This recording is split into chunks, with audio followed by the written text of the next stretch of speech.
আপনারা দেখতে পাচ্ছেন আমাদের ইন্ডিয়ার মধ্যে একটি জায়গা মেঘালয় স্টেট। সেই মেঘালয় স্টেটের মধ্যে অনেক গর্ত রয়েছে, এদিক মনে করেন গাড়ি পাল্টে যাচ্ছে এমটিসি অর্থাৎ, কিন্তু অনেক কষ্ট করে সেটা গাড়ি চলতে হচ্ছে আমাদের এখানে। তো আমরা গুয়াহাটি থেকে যখন আমাদের আসামে চলে আসতে হয়, গুয়াহাটি থেকে যখন আমরা করিমগঞ্জ শিলচর দিকে যখন আসতে হয় তখন অনেক কষ্ট করে আসতে হয়, বুঝেছো।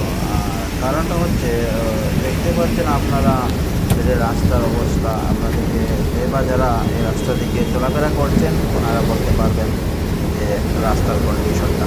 হ্যাঁ, আরেকটা কথা হলো, আপনারা আমি সবাই যতক্ষণ না পর্যন্ত আবদার করছে ততক্ষণ না পর্যন্ত এই রাস্তা কখনো কমপ্লিট হবে না। তো সবার কাছে অনুরোধ রইল এই রাস্তাটি সম্পর্কে আবদার করার জন্য, তখন রাস্তাটি কাজ করা সম্পূর্ণ হবে।